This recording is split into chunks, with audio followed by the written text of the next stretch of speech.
Hello friends, എല്ലാവർക്കും നമ്മളുടെ പുതിയ വീഡിയോയിലേക്ക് സ്വാഗതം. ഇന്ന് നമ്മൾ കുഞ്ഞെഴുത്ത് പാഠപുസ്തകത്തിലെ 5ാമത്തെ പാഠമായ മണ്ണിലും മരത്തിലും എന്ന പാഠമാണ് നോക്കാൻ പോകുന്നത്.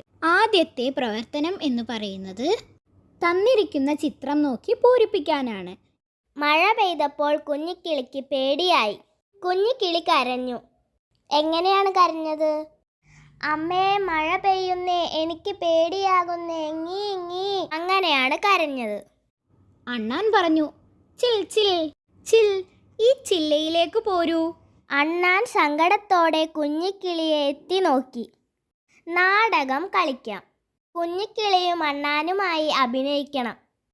അണ്ണാൻ കുഞ്ഞിക്കിളിയെ വിളിക്കുന്നതായി ഒന്ന് അഭിനയിച്ചു നോക്കാം. ചിൽ ചിൽ, ഈ ചില്ലയിലേക്ക് പോരൂ, ഞാൻ കൂടെ കൂട്ടാം. പഞ്ഞി കൊണ്ട് പുതപ്പിക്കാം. അത് കേട്ട് തത്ത പറഞ്ഞു, കുഞ്ഞിക്കിളി, മഴ നനയും, വായോ വായോ, ഈ പൊത്തിലേക്ക് വായോ. അയ്യോ, ഇനി തനിയെ പൂരിപ്പിക്കാമോ? അണ്ണാനും കുഞ്ഞിക്കിളിയും താഴേക്ക് വീഴുന്നതാണ്. വീഴുമ്പോൾ കുഞ്ഞിക്കിളി അമ്മേ എന്ന് വിളിച്ചു. അണ്ണാൻ അയ്യോ എന്നു. താഴെ വീണു. താഴെ മണ്ണിൽ വീണു. കുഞ്ഞിക്കിളിയും അണ്ണാനും നിലത്ത് വീണു. പറന്ന് പറന്ന് കുഞ്ഞിക്കിളി. അമ്മക്കിളി വന്നു.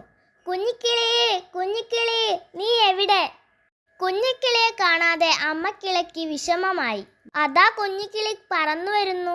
ഈ ചിറകുകൾ വീശി വീശി പറന്നു വരുന്നു. അമ്മക്കിളിക്ക് സന്തോഷമായി. അത് കണ്ട് തത്തമ്മയും സന്തോഷിച്ചു. വരച്ചു ചേർക്കാം.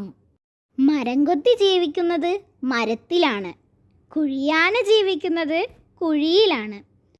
ചിലന്തി ജീവിക്കുന്നത് ചിലന്തി വലയിലാണ്. തേനീച്ച ജീവിക്കുന്നത് തേനീച്ചക്കൂടിലാണ്. പക്ഷികൾ ജീവിക്കുന്നത് പക്ഷിക്കൂട്ടിലാണ്. എല്ലാ ജീവികളും പല പല വാസസ്ഥലങ്ങളിലാണ് ജീവിക്കുന്നത്. എല്ലാവരും പാഠഭാഗത്തെ പ്രവർത്തനങ്ങളെല്ലാം ചെയ്യണേ. Thank you.